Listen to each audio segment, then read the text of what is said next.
നമുക്ക് ബാലിന്റെയും ഗോമതിയുടെയും നാളത്തെ നല്ലൊരു കഥ കേട്ടാലോ? അതിനു മുമ്പായി ആദ്യമായി കാണുന്നവരുണ്ടെങ്കിൽ ചാനൽ ഇഷ്ടപ്പെട്ട ഒന്ന് സബ്സ്ക്രൈബ് ചെയ്യാൻ മറക്കരുത്. വീഡിയോ ഇഷ്ടപ്പെടുവാണെങ്കിൽ ലൈക്ക് ചെയ്യാനും നിങ്ങളുടെ വിലയേറിയ അഭിപ്രായങ്ങളൊക്കെ രേഖപ്പെടുത്താനും മറക്കരുത് കേട്ടോ.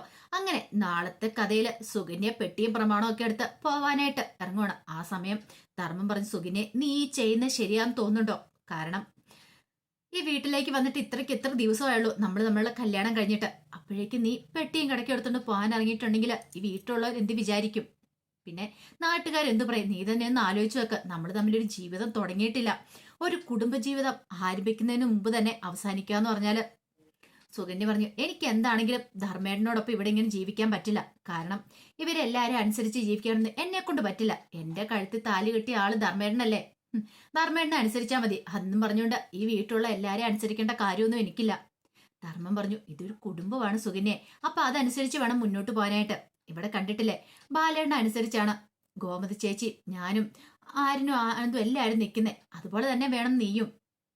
ഒരു കുടുംബമാകുമ്പം അങ്ങനെയൊക്കെയാന്ന് പറഞ്ഞു. പിന്നെ കുടുംബമാണ് പോലും എനിക്കിവിടെ ശ്വാസം മുട്ടുന്നുണ്ട്. അല്ലെങ്കിൽ തന്നെ എനിക്കിവിടെ ഒട്ടും ഇഷ്ടപ്പെടുന്നില്ല.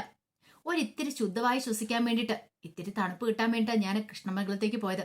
അതുപോലെ ഈ വീട്ടിലുള്ളവർക്ക് ഇഷ്ടപ്പെടുന്നില്ല. പിന്നെ ഞാൻ എന്തിനു ഇവിടെ നിൽക്കണം? എന്നെക്കൊണ്ട് ഇവിടെ നിൽക്കാൻ പറ്റില്ലെന്ന് പറഞ്ഞുകൊണ്ട് പെട്ടിയെടുത്തോണ്ട് പുറത്തേക്ക് വരുവാണ്. ധർമ്മന് ആകെപ്പാട് ടെൻഷനായി. അപ്പോഴേക്കും ഗോമതി അങ്ങോട്ട് വന്നു. ഗോമതി എന്നിട്ടിച്ചു, അല്ല സുകന്യെ, നീ ഇതെങ്ങോട്ടാ പെട്ടിയൊക്കെ എടുത്തോണ്ട്? ഞാൻ എന്റെ വീട്ടിലേക്ക് പോവാ. വീട്ടിലേക്കോ? ഇതെന്താ? എന്താടാ ധർമ്മ, എന്ത് പറ്റിയെന്ന് ചോദിക്കോ? പെട്ടെന്ന് ഇങ്ങനെ പോകാൻ എന്തെങ്കിലും കാരണമുണ്ടോ? ധർമ്മ പറഞ്ഞു, അത് പിന്നെ ചേച്ചി, എടാ നീ കാര്യം എന്താന്ന് വെച്ചാ പറ. അപ്പോഴേക്കും ബാലൻ അങ്ങോട്ടേക്ക് ഇറങ്ങി വന്നു. ബാലൻ ഇത് കണ്ടു. ബാലന് നല്ല കട്ടക്കലിപ്പ ഇതും കൂടെ കണ്ടു കഴിഞ്ഞപ്പോഴത്തേനും ആ സമയത്ത് ധർമ്മനോട് ചോദിച്ചു, എന്താണ് ധർമ്മ കാര്യം എന്ന് ചോദിച്ചു. അത് പിന്നെ സുകന്യക്ക് വീട്ടിൽ പോണെന്നു. വീട്ടിൽ പോനോ? എന്തിന്?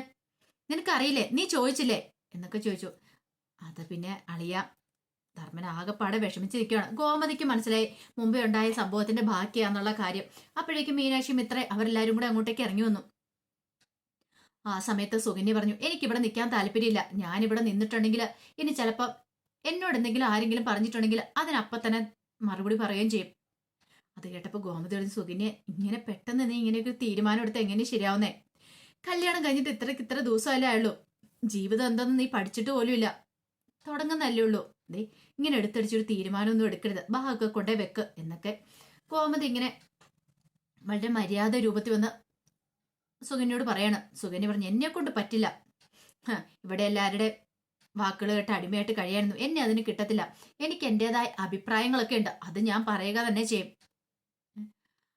അത് കേട്ടതും ധർമ്മം പറഞ്ഞു, സുകന്യ നീ ആരോട് എന്താ പറയണമെന്നറിയാവോ? ഇതാ പറഞ്ഞേ, എനിക്കൊന്നും പറയാൻ ഇവിടെ വോയിസ് ഇല്ലെന്നോ. അപ്പോഴേക്കും ബാലന് നല്ല ദേഷ്യമായി. അത്ര സമയം ബാലനൊന്നും മിണ്ടാ നിൽക്കുമായിരുന്നു. ബാലൻ പറഞ്ഞു, പോകുന്നവർക്കൊക്കെ പോവാം, പക്ഷെ ഒരു കാര്യമുണ്ട്.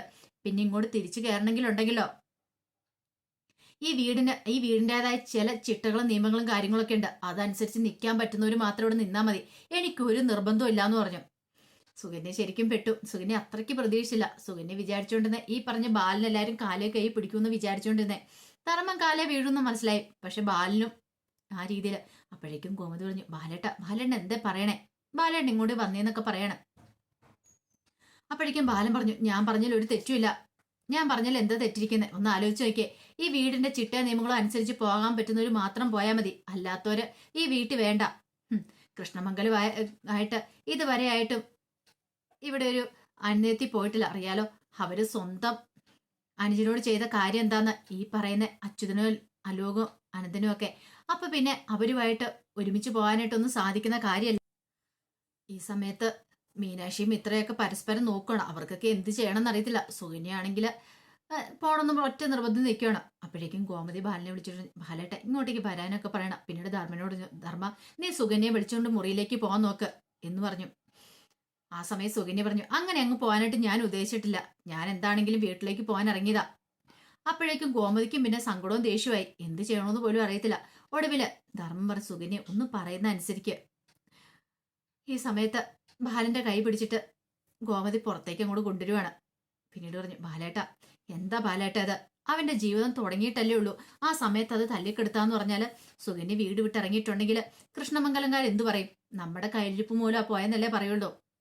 നാളെ ആൾക്കാരറിഞ്ഞാൽ നമ്മളെയൊക്കെ കുറ്റപ്പെടുത്തുള്ളൂ. വന്ന പെണ്ണ് 10 ദിവസം തേക്കുന്നതിന് മുമ്പ് പോയെന്ന്. വെറുതെ എന്തിനാ ആൾക്കാരെ കൊണ്ട് അതും ഇതൊക്കെ പറയിക്കണേ? അപ്പോഴേക്കും ബാലൻ പറഞ്ഞു, അവളുടെ ചെവിട് നോക്കി ഒരെണ്ണം കൊടുക്കാനാ എനിക്ക് തോന്നിയത്. സുകന്യയുടെ തർക്കുത്തരം കേട്ട് കഴിഞ്ഞപ്പോ അവൾ ആരാന്ന് അവളുടെ വിചാരം? ധർമ്മിന് പെണ്ണില്ലാഞ്ഞിട്ടൊന്നും അല്ല. ധർമ്മിന്റെ കല്യാണം മുടക്കിയത് കൃഷ്ണമംഗലംകാരാ. ആ കൃത്യസമയത്ത് അവൾ അവിടെ നിന്ന് നിന്നെന്നും പറഞ്ഞോണ്ട്, അല്ലെങ്കിൽ അവൾ കല്യാണത്തിന് സമ്മതിച്ചെന്ന് ഓർത്തോണ്ട് ഇത്ര അഹങ്കാരം കാണിക്കേണ്ട കാര്യമൊന്നുമില്ല. എന്റെ സ്വഭാവം വെച്ച് അവളുടെ കർണം പൊട്ടിക്കണ്ട. ഗോമതി പറഞ്ഞു, സാരമില്ല ബാലേട്ട. ബാലേട്ടൻ ഒന്ന് സഹിച്ച് ക്ഷമിച്ച് മുന്നോട്ട് പോകും. സുകന്യ ആരാന്നറിയാലോ, ധർമ്മന്റെ ഭാര്യയല്ലേ. ധർമ്മനെ ബാലേട്ടൻ എത്രമാത്രം ഇഷ്ടപ്പെടുന്നുണ്ട്. അതുപോലെ തന്നെ സുകന്യയുടെ സ്വഭാവം നമുക്ക് പതുക്കെ മാറ്റിയെടുക്കാം. വേറൊരു വീട്ടിൽ നിന്ന് വന്ന പെൺകുട്ടിയല്ലേ. ഈ പറയുന്ന മീനാക്ഷിയും ഇത്രയെ പോലെ ഒന്നും ആയിരിക്കില്ല. അത് മാറ്റിയെടുക്കാൻ കുറച്ച് സമയം വേണം. എനിക്ക് കുറച്ച് സാവകാശം എന്താ. ബാലേട്ടൻ ഇപ്പൊ എടുത്തടിച്ച പോലെ ഒന്നും പറയരുതെന്നൊക്കെ പറഞ്ഞു ഒരു വിധത്തിൽ ബാലിനൊന്ന് സമാധാനിപ്പിച്ചു. പിന്നീട് സുകന്യയുടെ അടുത്ത് വന്നിട്ട് ഗോമതി, സുകന്യ നീ അകത്തേക്ക് കയറിപ്പോ. ബാലേട്ടൻ അപ്പോഴത്തെ ദേഷ്യത്തിന് പറഞ്ഞ, ബാലേട്ടന്റെ സ്വഭാവം ഇങ്ങനെയാ. മീനാക്ഷിയും ഇത്രയൊക്കെ കോമതി സപ്പോർട്ട് ചെയ്ത് പറയണം. അമ്മ പറഞ്ഞാൽ ശരി, ഈ പറയുന്ന പോലെ ഒന്നുമല്ല, അച്ഛൻ പാപം എന്നൊക്കെ മീനാക്ഷിയും പറയാണ്. ഒടുവില് സുകന്യ അകത്തേക്ക് കൊണ്ട് പെട്ടിയൊക്കെ വെച്ചിട്ട് പറഞ്ഞു, എന്താണെങ്കിലും ധർമ്മേണ്ണൊക്കെ പറഞ്ഞല്ലേ, അതുകൊണ്ട് മാത്രം, അല്ലെങ്കിൽ ഉണ്ടല്ലോ എന്നൊക്കെ പറഞ്ഞുകൊണ്ട് ദേഷ്യപ്പെടുവാണ്. സുകന്യക്ക് അവിടുന്ന് പോണതൊന്നും ഇല്ല. പക്ഷെങ്കിൽ എല്ലാരും ഒന്ന് പേടിപ്പിച്ച് നിർത്തണം, അത്ര മാത്രമേ ഉണ്ടായിരുന്നുള്ളൂ. പക്ഷെ ബാലന് കർണോടിച്ച് പൊട്ടിക്കാൻ തുടങ്ങിയതാ.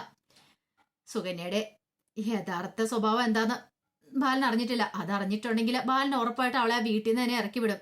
കാരണം അവളുടെ രണ്ടാം വിവാഹം എന്നുള്ള കാര്യങ്ങളൊന്നും ആ വീട്ടിൽ ആർക്കും അറിയത്തില്ലോ. കുറച്ച് കഴിഞ്ഞപ്പോഴത്തേനും അനുശ്രീ എന്ത് ചെയ്യാണ്, അലോകിനെ ഫോൺ വിളിക്കുക. അലോകിനെ വിളിക്കാത്തതുകൊണ്ട് അനുശ്രീക്ക് നല്ല ടെൻഷൻ ഉണ്ടായിരുന്നു. അങ്ങനെ ഫോൺ വിളിച്ച് മുറിയിൽ നിൽക്കുന്ന സമയത്താണ് അവിടേക്ക് സുകന്യ വരുന്നേ. അനുശ്രീയാണ് പതിഞ്ഞ ശബ്ദത്തിൽ സംസാരിച്ചുകൊണ്ടിരിക്കണേ. സുകന്യ വന്ന ഉടനെ ഫോൺ അങ്ങോട്ട് പിടിച്ചു വാങ്ങി. അത്രയും പ്രതീക്ഷിച്ചില്ല അനുശ്രീ.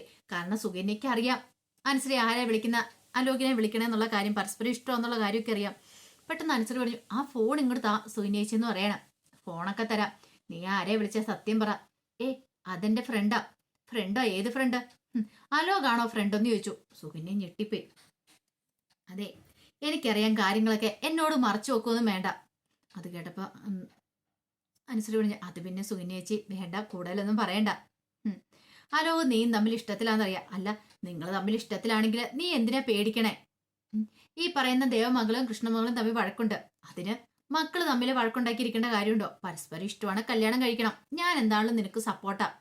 ആരൊക്കെ എതിർത്ത് പറഞ്ഞാലും ഞാൻ നിന്റെ കൂടെ നിൽക്കുള്ളൂ. നിങ്ങൾ തമ്മിൽ ഒന്നിക്കുന്നതുകൊണ്ട് എനിക്ക് വിരോധമില്ല. അതെല്ലാം കേട്ട് കഴിഞ്ഞപ്പോൾ അനുശ്രീ വിശ്വസിച്ചു. സുകന്യേച്ചിക്ക് തന്നോട് ഇഷ്ടമുണ്ട്, അതുകൊണ്ടാണ്. ഈ വീട്ടിലുള്ളവർക്ക് പോലും തന്നോട് ഇത്ര സ്നേഹമില്ല. പക്ഷെ സുകന്യേച്ചി എത്ര സ്നേഹത്തോടെ പെരുമാറുന്നേ കണ്ടില്ലേ, സപ്പോർട്ട് തരുന്നേ അലോകുമായിട്ടുള്ള ഇഷ്ടത്തിന്. സുകന്യ പറഞ്ഞു, അതെ, നിങ്ങൾ തമ്മിലുള്ള ബന്ധത്തിന് ഈ വീട്ടിൽ പറഞ്ഞ് ഞാൻ സമ്മതിപ്പിക്കാം. നീ ധൈര്യമായിട്ടിരിക്കുക. നിനക്ക് ടെൻഷൻ ഉണ്ടോ എന്നൊക്കെ അനുശ്രീ ചോദിച്ചു. എനിക്ക് നല്ല പേടിയുണ്ട്. അച്ഛനും അമ്മയൊന്നും ഒരിക്കലും സമ്മതിക്കില്ല എന്ന് പറയണം. പിന്നെ അവര് സമ്മതിക്കില്ല പോലും. അവർക്ക് എതിർക്കാൻ എന്താ അവകാശം ഇരിക്കുന്നേ? ഈ പറയുന്ന നിന്റെ അച്ഛനും അമ്മയെ സ്നേഹിച്ച് കല്യാണം കഴിച്ചാലേ എന്തൊരു കോളുകളൊക്കെ ഉണ്ടാക്കിയതാ. എന്നിട്ടോ അവര് വേർപിരിച്ചൊന്നും ഇല്ലോ. അതുപോലെ തന്നെ ഇതും.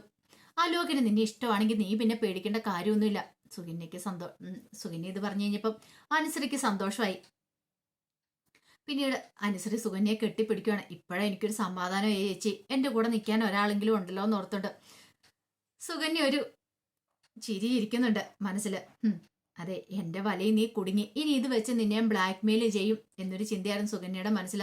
ഞാൻ പറയുന്നതൊക്കെ നിന്നെ കൊണ്ട് ഞാൻ അനുസരിപ്പിക്കും, അതനുസരിക്കാൻ നിനക്ക് വഴിയില്ല എന്നൊക്കെ സുകന്യയുടെ മനസ്സിലുണ്ട്. അതേസമയം ശ്രീദേവിക്ക് ഇഷ്ടമുള്ള ആഹാരമൊക്കെ ഉണ്ടാക്കി കൊടുക്കുകയാണ് ഗോമതി. ശ്രീദേവി കഴിക്കാൻ കൂട്ടാക്കാൻ വന്നു കഴിഞ്ഞപ്പോൾ ഗോമതി പറഞ്ഞു, മോളെ ഇത് കഴിക്കാനൊക്കെ പറഞ്ഞുകൊണ്ട് ഭാര്യ ഊട്ടുവാണ്. ഇത് കണ്ടുകൊണ്ട് സുകന്യ അങ്ങോട്ട് വന്നേ. സുകന്യക്ക് ഒട്ടും അതങ്ങോട്ട് പിടിച്ചിട്ടുണ്ടായിരുന്നില്ല. മീനാക്ഷിയും ഇത്രയും കൂടെ അങ്ങോട്ട് വന്നു. അപ്പോഴേക്കും ഇത്ര ഞങ്ങൾക്കും വേണം എന്നൊക്കെ പറയണം. ആ സമയം ഗോമതി പിന്നെ എന്ന് വെച്ചിട്ടുണ്ടെങ്കിൽ നിങ്ങൾക്കുണ്ടല്ലോ ഗർഭം എന്നൊക്കെ പറഞ്ഞു. അത് കേട്ടുകൊണ്ട് വന്ന് സുകന്യ പറഞ്ഞു, പിന്നെ ഗർഭമുള്ളവർക്ക് മാത്രം ഇത് കഴിക്കാൻ പാടണമെന്നുണ്ടോ ചേച്ചി? എല്ലാവർക്കും കഴിക്കാൻ പാടില്ലെന്ന് ചോദിച്ചു. അല്ല, അത് പിന്നെ ഞാൻ ശ്രീദേവി മോള് പ്രഗ്നന്റ് ആയിട്ടിരിക്കല്ലേ, ആ സമയത്ത് വയറ്റുകണ്ണി ആയിരിക്കുന്ന സമയത്ത് അവൾക്ക് ചില ആഗ്രഹങ്ങളൊക്കെ കാണുമല്ലോ, ഇഷ്ടമുള്ള സാധനങ്ങളൊക്കെ കഴിക്കാനായിട്ട്. എന്നും പറഞ്ഞുകൊണ്ട് ബാക്കിയുള്ളവർക്ക് കഴിച്ചുകൂടെ എന്നൊക്കെ ചോദിച്ചു.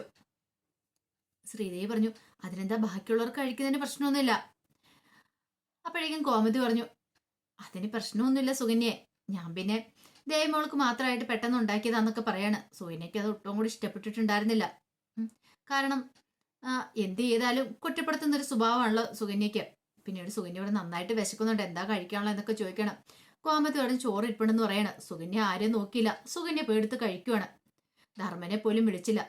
അതെല്ലാം കണ്ടുകഴിഞ്ഞപ്പോ ഗോമതി മീനാക്ഷിയും ഇത്രയൊക്കെ പരസ്പരം നോക്കുകയാണ്. അവർക്ക് മനസ്സിലായി സുകന്യയുടെ സ്വഭാവം എന്താ ഏതാ എങ്ങനെയാന്ന്. സ്വന്തം കാര്യം സിന്താവ. പക്ഷെ ഇതങ്ങനെ വെറുതെ വിട്ടിട്ട് കാര്യമില്ലെന്ന് മനസ്സിലായി. ഇത്തിരി കഴിഞ്ഞപ്പം മീനാക്ഷിയും ഇത്രയും വിളിച്ചോണ്ട് അങ്ങോട്ട് പോയിട്ട് പറഞ്ഞു, അതെ സുകന്യേച്ചി നമുക്ക് സെറ്റ് ആവുമെന്ന് എനിക്ക് തോന്നില്ല. സെറ്റ് ആവണമെങ്കിൽ ചില കാര്യങ്ങളൊക്കെ ചെയ്തേ മതിയാവുള്ളൂ പറഞ്ഞു. മിത്ര വെച്ച് എന്ത്? അല്ല, അവരുടെ ഈ സ്വഭാവം ഒന്നും മാറ്റിയെടുക്കണ്ടേ? പാവം മാമന് നന്നായിട്ട് വിഷമിക്കുന്നുണ്ട്. അതുപോലെ തന്നെ അച്ഛനും അമ്മയും അതുപോലെ തന്നെയാ. എല്ലാവർക്കും നല്ല സങ്കടമുണ്ട് സുകന്യേച്ചിയുടെ സ്വഭാവത്തില്. ഈ സ്വഭാവം ഒന്നും മാറ്റിയെടുക്കാൻ നമുക്ക് പറ്റില്ല. ഇതൊക്കെ കേട്ട് കഴിഞ്ഞപ്പോൾ മിത്രയ്ക്ക് തോന്നി ശരിയാന്ന്. ഇത്തിരി കഴിഞ്ഞപ്പോഴത്തേന് ശ്രീദേവിയും കൂടെ വന്നു. ശ്രീദേവി അവരുടെ കൂടെ കൂടുവാണ്. അങ്ങനെ 3 പേരും കൂടെ കൂടിയിട്ട് സുകന്യക്കിട്ട് പണി കൊടുക്കാൻ തീരുമാനിച്ചു. അപ്പൊ അതിന്റെ വിശേഷങ്ങളൊക്കെയാണ് നമ്മൾ കാണാൻ പോകുന്നത്. ആ വിശേഷങ്ങൾക്കായി നമുക്ക് എല്ലാവർക്കും കാത്തിരിക്കാം കേട്ടോ. ഒരിക്കൽ കൂടി എല്ലാവർക്കും ശുഭരാത്രി നേർന്നുകൊണ്ട് നിർത്തുന്നു.